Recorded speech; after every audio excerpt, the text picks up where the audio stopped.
Hey everyone, I'm just here painting some Art Nouveau flowers, some irises.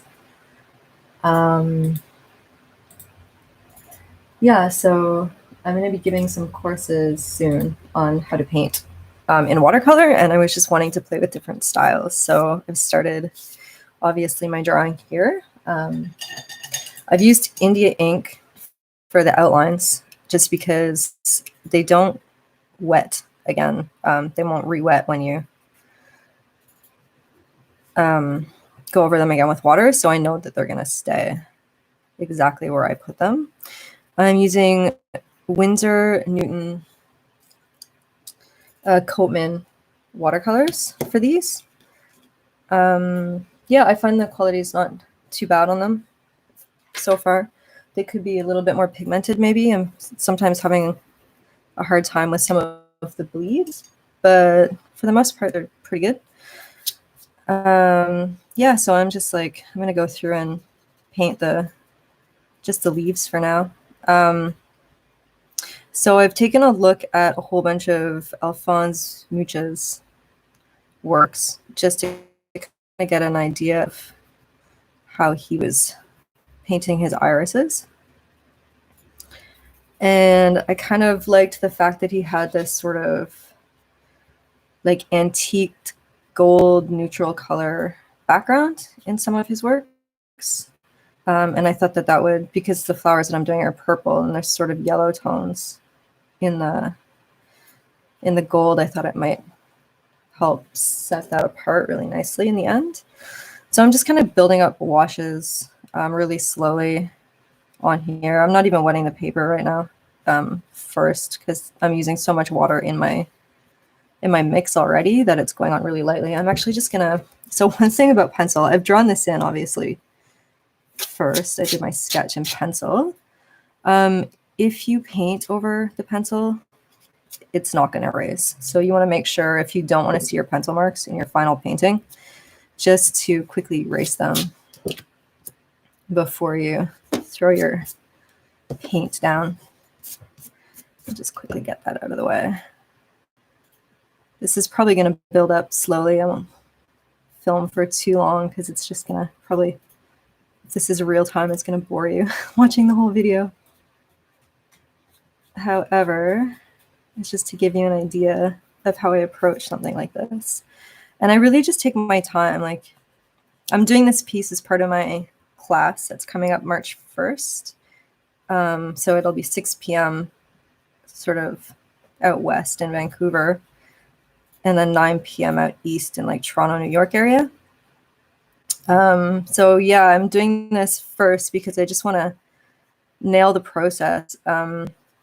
Even though I paint all the time, I feel like every time I'm doing a painting, I'm discovering it for the first time, and I'm sort of rediscovering the techniques for the first time.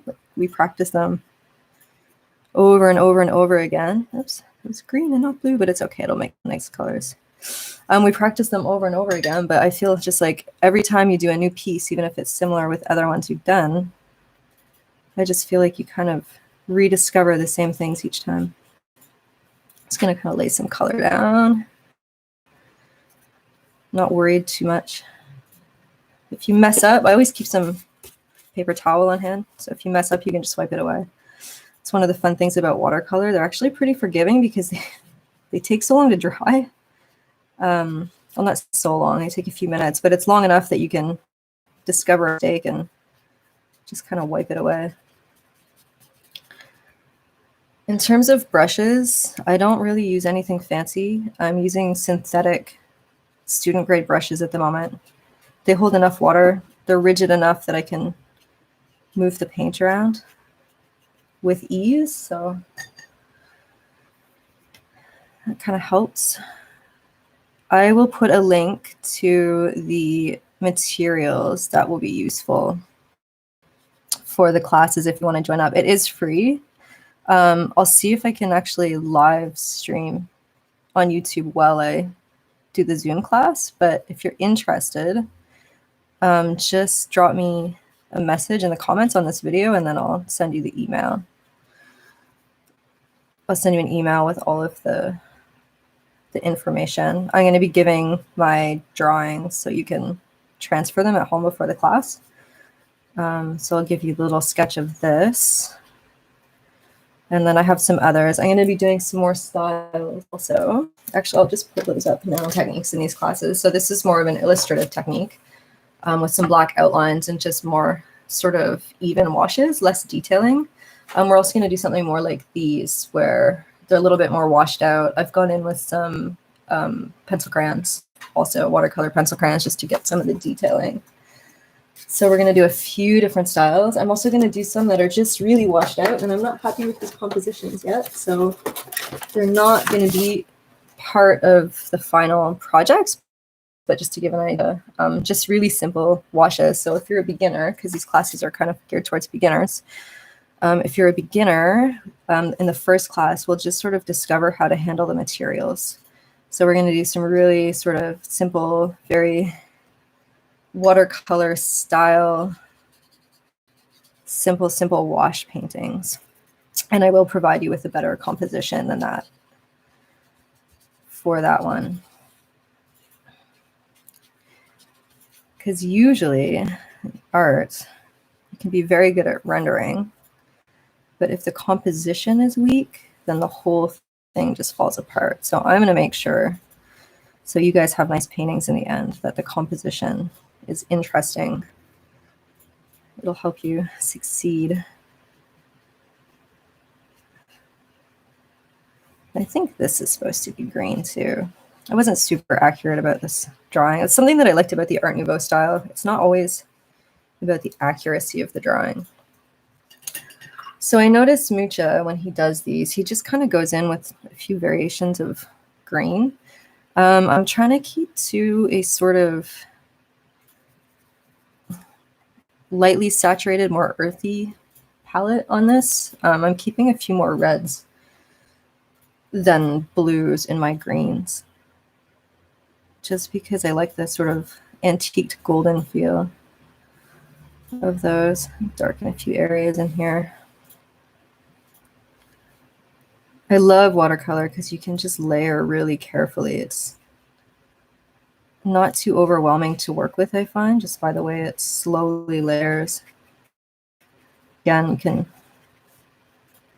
just kind of erase things if you don't like them.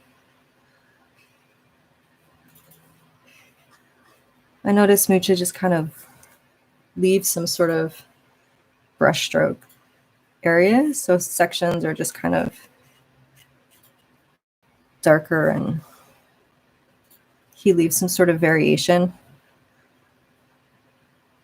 And then I'm just going to create some depth with my darks and my blues here.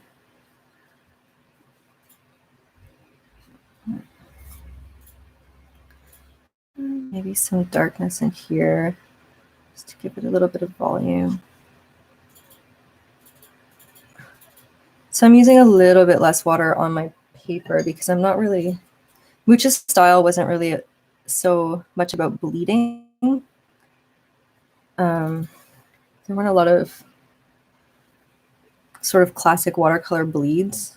It's more just sort of soft, solid colors. Like each color has its own, keeps its own space.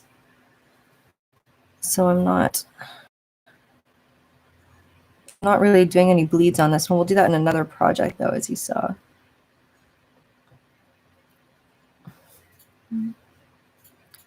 Just to kind of push some detail and some depth in here.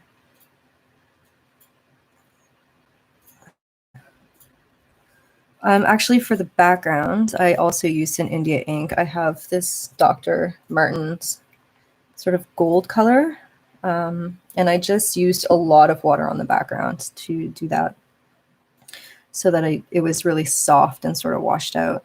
I noticed in Mucha's paintings, he had a lot of sort of soft yellowy gold backgrounds, but you could do that even with just like a yellow ochre watercolor paint would be fun. Just kind of give that antique. This is the yellow ochre right here on my palette. So it's very similar to a gold. It's right here. That's the color.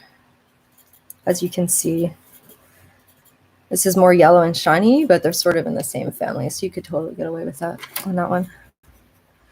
The other thing that I'm going to do at the end of this is go over the fine detail with one of my art pens. So probably I have different versions or different thicknesses of these ones. They're not quite waterproof. They're sort of waterproof, but they will move and bleed a little bit if you get them wet. So I didn't want to put them on at the beginning just because I didn't want a dark mess on my fine detail. So I'm just going to do that more at the end.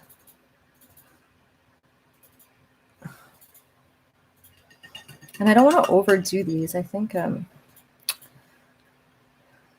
Mucha's style was kind of flat, so I don't want to go too far with this. I have a tendency to be a little bit of a realist, as you can probably see from my other videos. And I'm trying to not fall into that sort of trap on this one because it doesn't work with the style. All right, so I'm just gonna, actually some of my pencil drawings I think I'll keep on this one because I'm gonna go over it with pen anyway, so I don't think it's gonna bother me too much. I'm gonna mix up some purple. I've got some alizarin crimson here, which is a nice sort of magenta color, and then I've got some ultramarine and some cerulean blue here. And I notice in Mucha's painting, he kind of keeps it more towards a blue. Purple in spots. He really varies the purple, but it's really soft, and he has some sort of cerulean, so I'm just going to sort of mix up a few colors, and then I'll do some. This is where I'm going to wet. I want it to be really soft, so I'm going to first, let's say I do this leaf, or petal, sorry. I'm going to wet it a little bit first just so I can get a nice even wash over it. And I think I'm going to start with a little bit of sort of almost pure cerulean here. Not quite pure, but almost pure. Add a little bit more water. And just really lightly tint my paper here.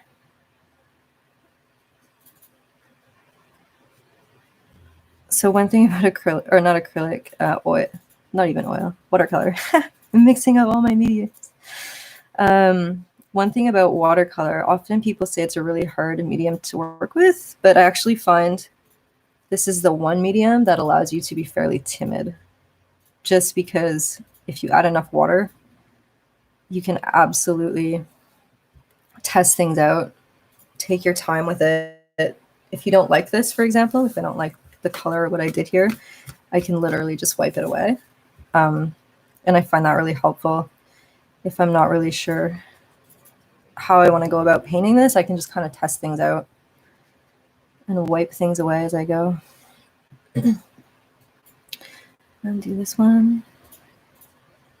And if you wet it first, it doesn't stick to the paper so much. I've got some green running in here, so I'm just going to wipe that away. And just do a little coating of the blue first, and then I'll go back in with my purples over and darken later.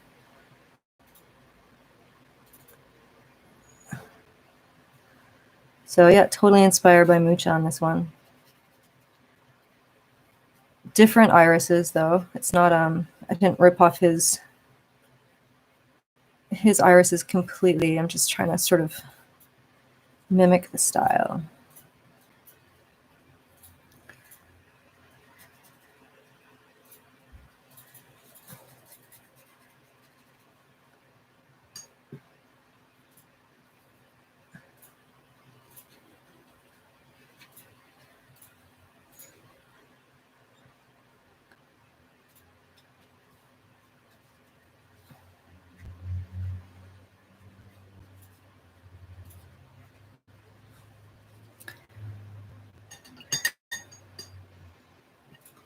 All right, so I'm going to go in with a little bit more purple now, and I think this one here should be in the shadow a little bit.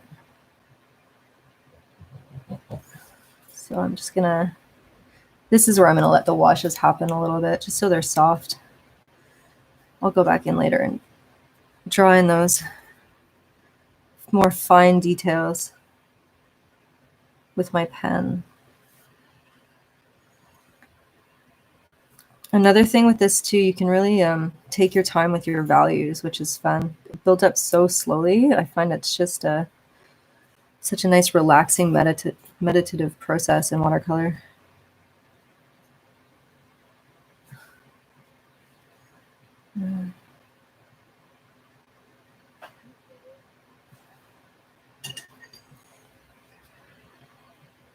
And again, I'm not really going for realism on these, so kind of having fun letting the paint just do its thing. Excuse me. I do want to pull out some volume though, but not too much. It still has to remain illustrative and sort of flat. So I don't want to go too far on that shadowing here and not really necessarily be realistic. Just adding more interest with color. Maybe just a little bit in here.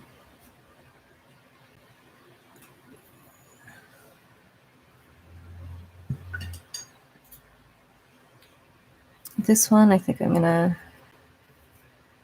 push it back even farther.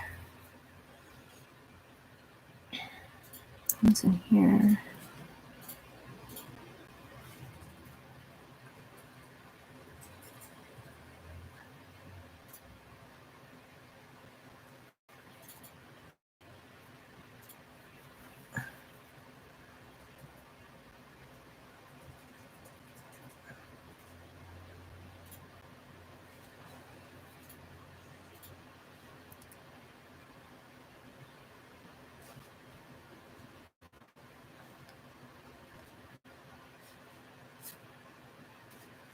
And a little bit darker maybe in here.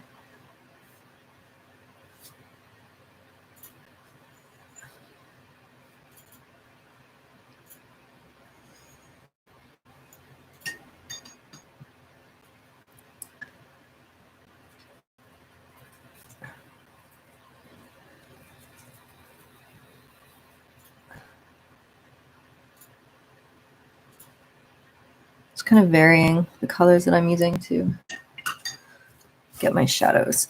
It's a little bit much, just dab it away. Actually, it's nice too with the paper towel because when you dab colors away, it leaves a little bit of the texture from the paper towel, so it adds a little bit of richness in those layers underneath there.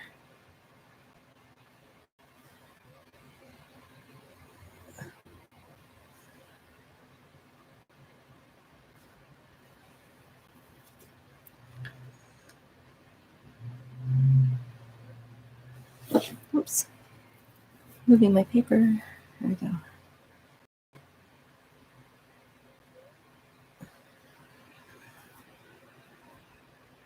I could probably be a little bit more bold with this, but I tend to approach things carefully and in little steps. So the paint isn't dry here. I'll have to wait for it to dry because it's not gonna keep the shape that I want on there. It'll keep running. I'm not wanting it to run at this point in time right there. I think this needs to be darker. Same in here. It's still a bit wet, so I'll give it a couple minutes.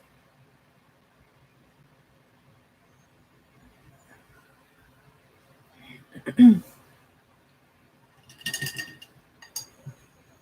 I might actually darken this little leaf in here just to give it a little bit more. I keep grabbing that green. It's actually really rare that I use green paint from a tube unless it's a sap green. This is a Viridian, and I tend to prefer to mix my colors, but for whatever reason, I'm just grabbing the green right now. I think it's because I'm live and it's my first live, so I'm a bit nervous. Doing things I don't normally do.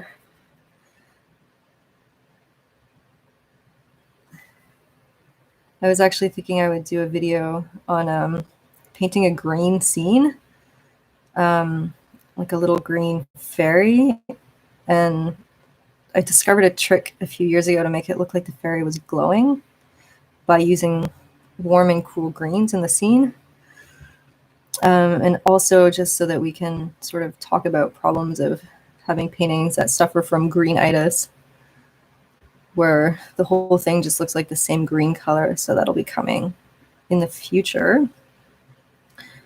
I'll probably do that one in acrylic instead of watercolor, just because I think it's going to make a bigger impact.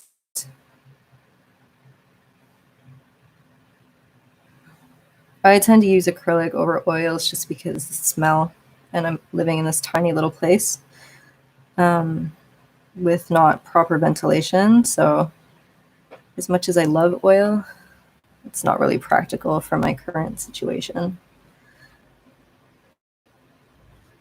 But I think probably you would get the best impact for that particular exercise out of oil paint. Then it'll work in acrylic. And darken back here a bit.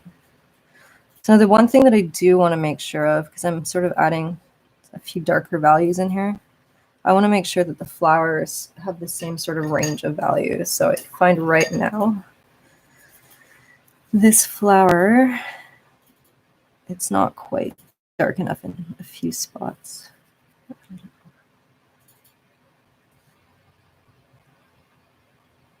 I'm just going to let that do its thing here.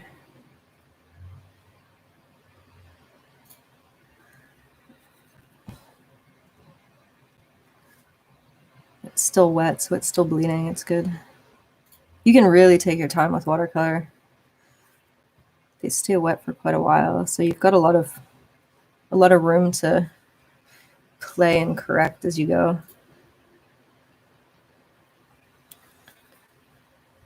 I've got some bleed up here, but actually I don't really mind it. The green is coming out, but it kind of works. I'm just going to leave it.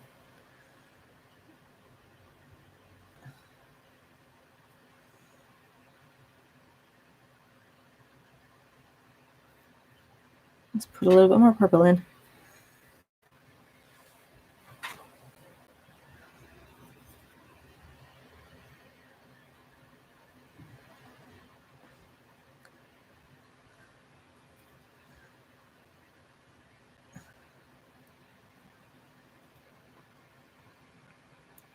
Unfortunately, the camera doesn't really pick up the range of color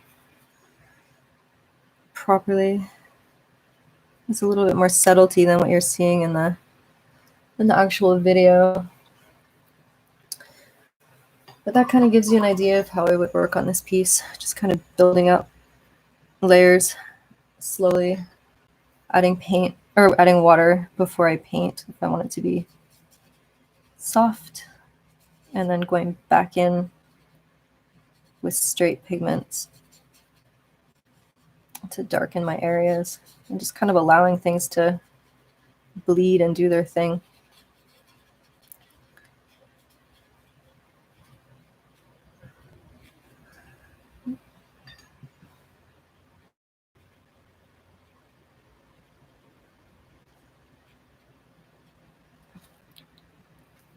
Again, because I started with the cerulean on the base layer of the other one, I'll do the same for this to keep it consistent.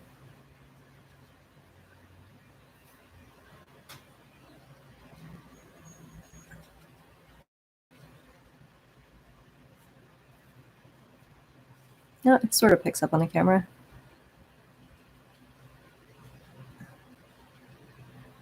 There we go.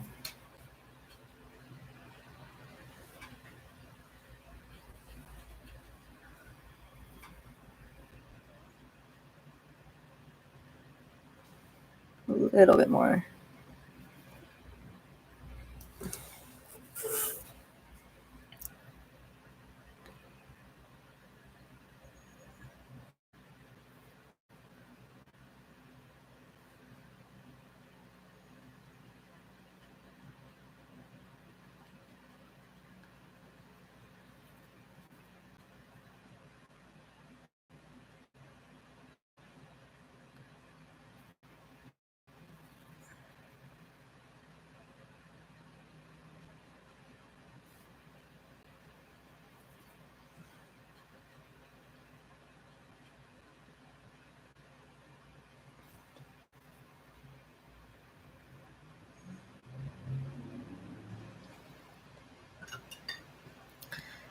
And then I would do the same with this and just follow the same steps as I did on the flower below. And I'll probably go back in later and just, when all of this is dry, push my values a little bit more into the darks. But it's pretty close, I think, at the moment.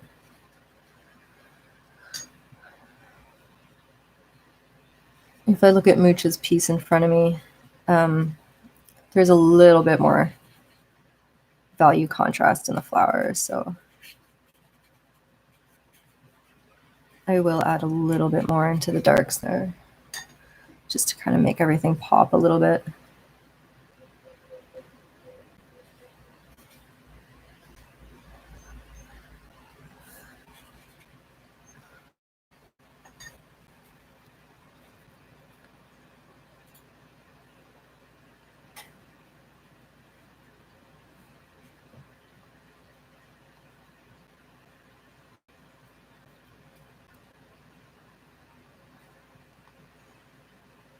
I'm just kind of letting the water carry the paint around. I'm not being too precise about it. It's just giving me nice variation.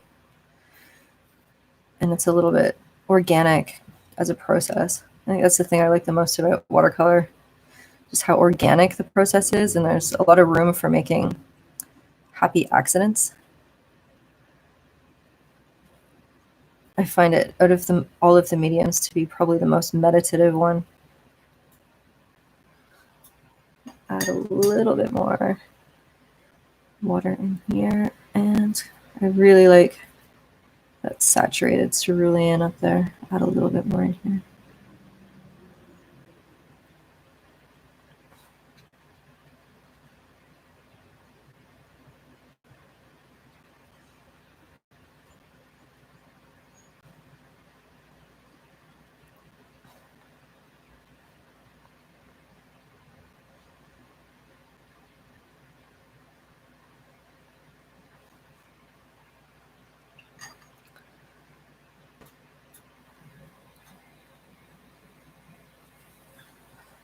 A little bit more blue.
And a little bit of purple.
A little bit more.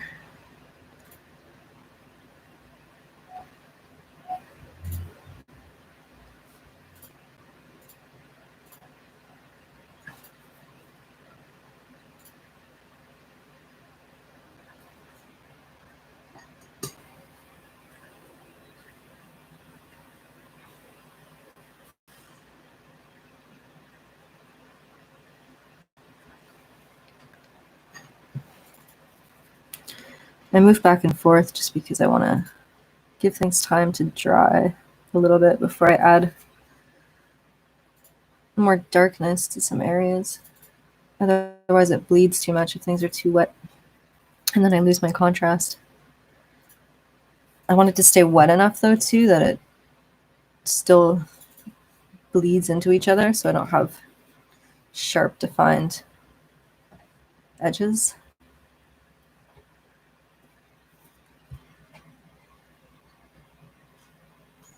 I'm gonna do that type of sharp detail later with my art pen. I don't want it to be in the actual washes of the watercolor.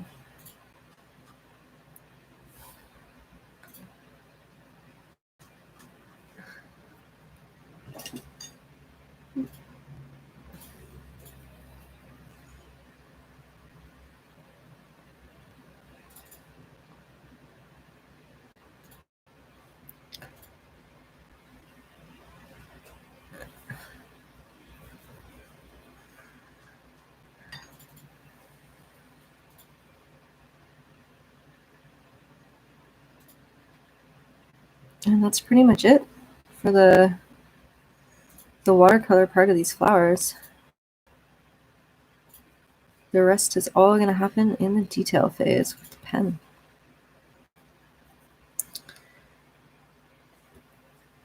So I hope you enjoyed watching. If you're interested in the class, like I said, please just leave me a comment and I will make sure that I get you all the drawings that you need and the link for Zoom.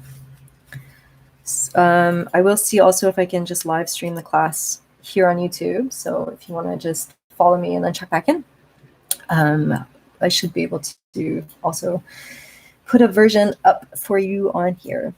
Thanks for watching.